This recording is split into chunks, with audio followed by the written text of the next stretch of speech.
चलिएगा, आइएगा, आप सभी का स्वागत है।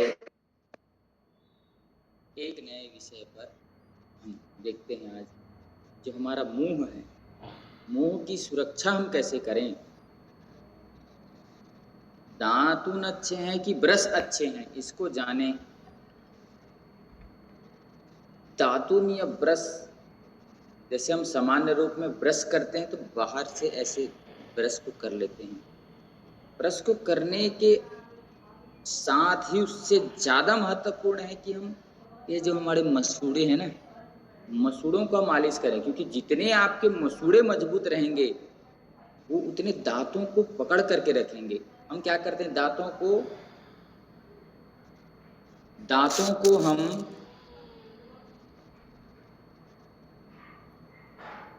ज़्यादा रगड़ते हैं, दांतों को हम ज़्यादा रगड़ते हैं जिससे दांत और हिल जाते हैं, और मसूड़ों का मालिश नहीं करते, तो कहाँ से दांतें मजबूत रहेंगी। और रोज ब्रश कर रहे हैं, इसको हिला हिला करके धीरे धीरे हिल करके निकल जाते हैं। जितना दांतों को साफ करना जरूरी है उतना ही ज्यादा मसूड़ों को मजबूत करना, मालिश करना जरूरी है। नहीं तो वो मजबूत नहीं होंगे, वो नस नाड़ियां मजबूत नहीं हो पाएंगी और दांतों को, हमारे दांत को ठीक से पकड़ नहीं पाएंगी। इस चीज का हमें विशेष ध्यान रखना है।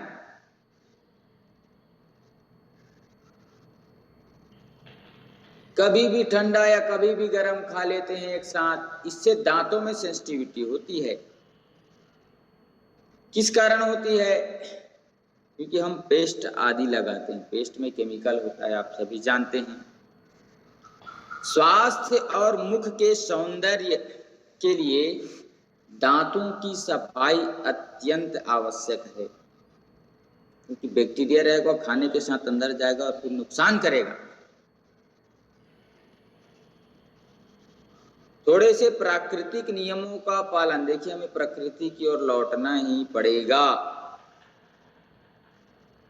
आयुर्वेद के अनुसार दांतों को दातून से साफ करना सर्वश्रेष्ठ माना गया है।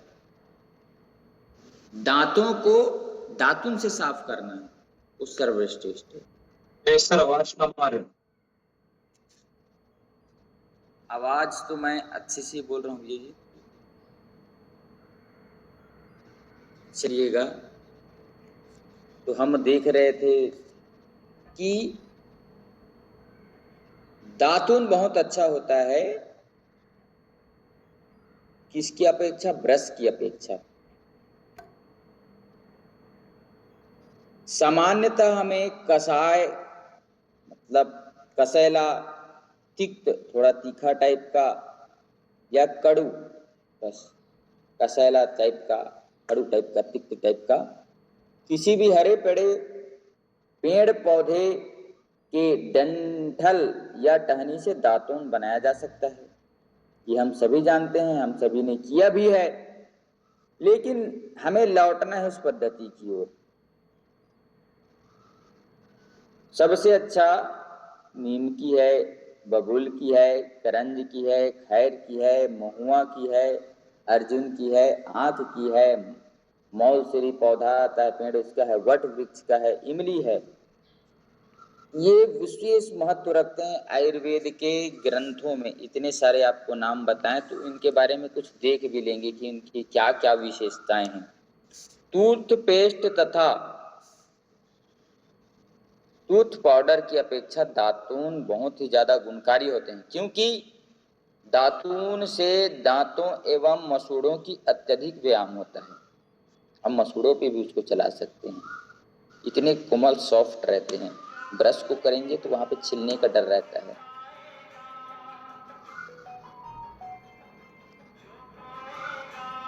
दातून करने से मसूड़ों में खून का दौरा अच्छे से होता है।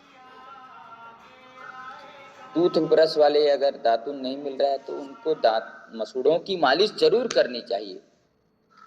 टूथब्रश से दांतों की सफाई तो हो जाती है, किंतु उसमें दांतों के ऊपर का चिकनापन दूर नहीं होता।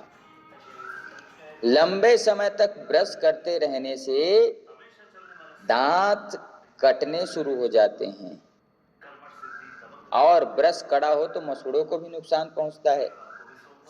दातून ताजे होने चाहिए। जब हम दातून करते हैं तो ताजे होने चाहिए, बैक्टीरिया तथा स्वच्छ होने चाहिए। जैसे हम ब्रश को भी रखते हैं तो ब्रश को भी ढक करके, उसका केप आता है, ढक्कन लगा करके उसको रखें ब्रश करते हैं तो, या कपड़े से लपेट करके रखें, खुले ना रखें। क्योंकि हम देखते हैं हम कहाँ रख देते हैं, बाथरूम के अंदर या बाथरूम के बाहर, तो बाथरूम से निकलने वाले बैक्टीरिया उस पर जम जाते हैं, फिर उसको करते हैं तो उससे हम बीमार पड़ते हैं।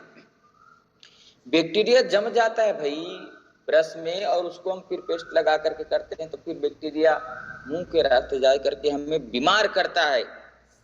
इस चीज का हमें विशेष ध्यान रखना है।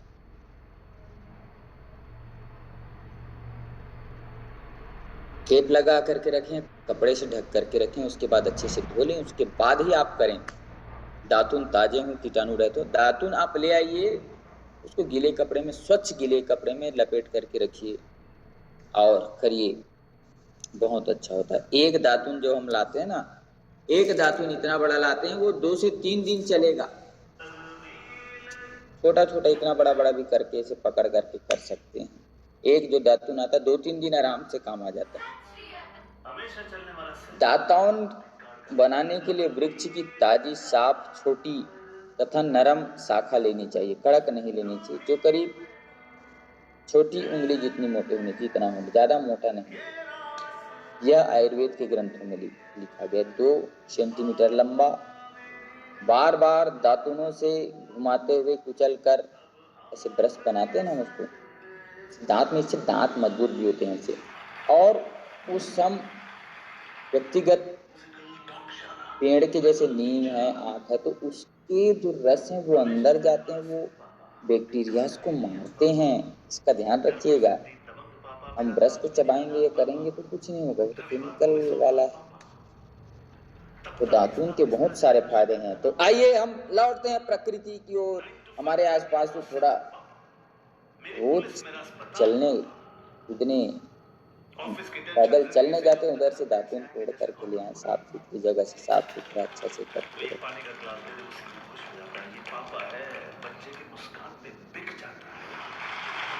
इसे हमें दातूनों के बीच लौटना ही पड़ेगा। चलिए देखते हैं कि नीम की दातून जो है, जो नीम की दातून है, हमें कितना स्वास्थ्य लाभ पहुंचाता है।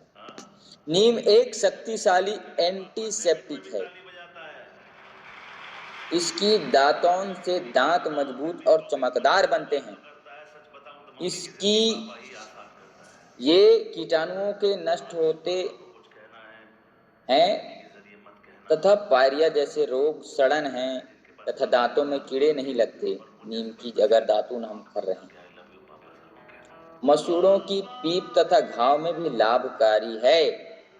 नीम की दातून मधुमेह तथा कुष्ठ रोग, त्वचा रोगों वालों के लिए बहुत अच्छा है।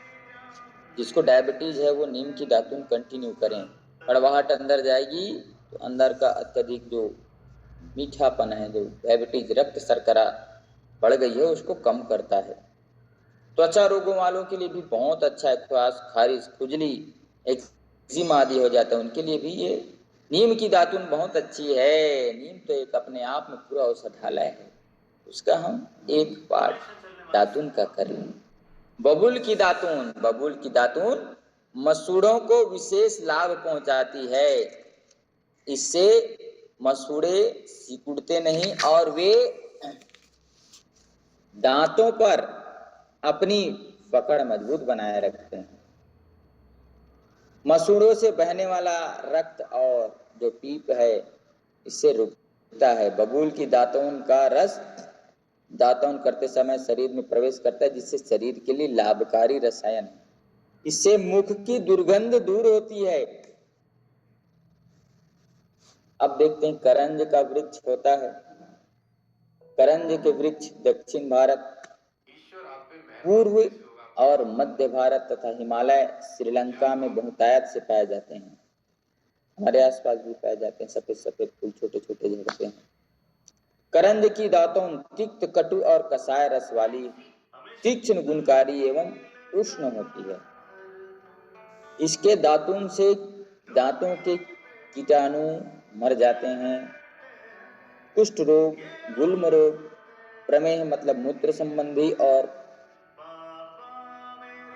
प्रोस्टेट संबंधी, कृमि के रोग, मंदाग्नि, पेट में पाचन ठीक से नहीं रहता, ठीक से भूख नहीं लगती, अर्श पाइल्स की समस्या, ग्रहणी की समस्या तथा शीत पीत के रोगियों के लिए बहुत ही अच्छा इसका उपयोग है। तो करंज का दातुन हमें करना चाहिए। खैर की दातुन, खैर मतलब जो कत्थे की लकड़ी होती है उसकी दातुन, खैर का मुख दुर्गंध दूर करने के लिए बहुत अच्छा है। दांतों से खून निकलता है, बार बार मसूड़े फूल जाते हैं और इसमें बीमारियों में लाभकारी है। ऐसी बीमारियों में यह मसूड़ों को मजबूत बनाकर मुंह का स्वाद ठीक कर देती है। नित्य दातुनों से दांतों को कीड़ा लगने का खतरा नहीं रहता। इसकी दातुन श्वास, खांसी, कृमि, पित्त विकार, प्रमेह, अतिसार और कुष्ठ रोग में लाभकारी है। तो देखिए, श्वास संबंधी समस्या है, खैर का करिए। खांसी भी है, खांसी मतलब श्वास संबंधी हो जाता है। कृमि रोग है, पेट में कृमि बनते हैं जिनको बच्चों को आदि को, तो इनका भी खास ख्याल रखें। कृमि रोग ठीक होगा। कृमि एक भयंकर खतरनाक रोग होता है बच्चों के लिए, उसको बच करके रहना चाहिए। अर्जुन की छाल, अर्जुन की छाल हृदय के लिए बहुत अच्छा होता है, तो इसका करें। जिसको भी हार्ट की समस्या है, अर्जुन की दातुन करें। यह रक्त शुद्ध करता है, रक्त को, उसमें जो कोलेस्ट्रॉल होता है उसको नष्ट करने का ताकत रहता है अर्जुन की छाल में, आपको पहले भी बताया है। तो इसका हम दातुन करें तो मधुमेह है, जिसको हम डायबिटीज कहते हैं, शुगर की बीमारी कहते हैं, वो ठीक होगा। हृदय रोग ठीक होगा, हार्ट की समस्या ठीक होगी। टीबी के रोगियों के लिए यह विशेष गुणकारी है कि जिनको टीबी की समस्या है, शरीर क्षय हो रहा है, कमजोर हो रहा है, नष्ट हो रहा है, तो टीबी के लिए अर्जुन की छाल, जिसको कौहा कहते हैं हम लोग छत्तीसगढ़ी में, कीकर की दातुन, इसमें कड़वापन रहता है। यह दुर्गंधनाशक एंटीसेप्टिक होती है तथा दातुन मसूड़ों के लिए बहुत अच्छी होती है। कीकर ये भी बबूल की तरह दिखता है। आंख की दातुन, आंख मतलब जो हम गुड़हल, जो भगवान शंकर में सफेद सफेद फूल चढ़ाते हैं ना, वो उसकी दातुन, दांतों को दृढ़ करने वाला, दांतों के कीटाणु नष्ट करने वाली तथा दांतों को सड़न मिटाने वाली होती है। आंख की दातुन करने से पहले उसकी टहनी छील कर धो लेनी चाहिए ताकि उसका दूध मुंह में ना जाए। आंख के दूध से मुंह में घाव हो जाता है। तो देखिए, सावधानी पूर्वक जो आसपास अच्छे मिल रहे हैं, जो नीम है, करंज है, इन सबका दातुन कर लो तो अच्छा है। कई बार लगता है कि नहीं यार ये तो थोड़ा जहरीला टाइप है, अच्छा नहीं है, तो मत करिए। महुआ की दातुन, महुआ का दातुन करना चाहिए। दातुन महुआ बहुत अच्छा होता है। बार बार जिसको गला सूखने की आदत जैसे बीमारी जैसे लग गई हो तथा मुंह में रहने वाली कड़वाहट नहीं मिटती, तो उन्हें महुआ का दातुन करना चाहिए। हमारी माताएं बहनें कमर छत का उपवास रखते हैं, दिन महुआ का उपयोग किया जाता है। महुआ के दातुन का, महुआ की लकड़ी का, महुआ की पत्ते का, तो बहुत अच्छा है। महुआ भी इसका उपयोग करें। वट की दातुन, यह वट वृक्ष बरगद का पेड़ है, दांते तथा मसूड़े भी मजबूत होते हैं, इसका भी कर सकते हैं। तो हमें अपने दांतों का विशेष ध्यान रखना है। भोजन करने के बाद, क्या करने के बाद? भोजन करने के बाद मुख में पानी डाल करके अच्छे से ऐसे करके थूकना चाहिए, जिससे छोटे छोटे जो सब्जी के कण, दाल के कण या भोजन के कण अटक जा रहते हैं, उससे दांतों को सड़न होती है। इसलिए 5 से 7 बार करें, कम से कम 3 बार तो करना है। खाना खाए, थोड़ा पानी पी ले, फिर ऐसे करके कुल्ला करना है, फिर भरे, फिर थूके। फिर करें, जितना ज़्यादा आप कर सके, जितनी आपकी समय है उतना जरूर करना चाहिए। बच्चों को भी सावधानी पूर्वक दातून की आदत बनाएं। दूध के दांत बच्चों के रहते तो बहुत सारे कीड़े आदि की समस्या होती है। बच्चों को ब्रश करना सिखाना चाहिए। बच्चों को पहले तो मालिश करना सिखाएं, अच्छी अच्छी आदतें डालें।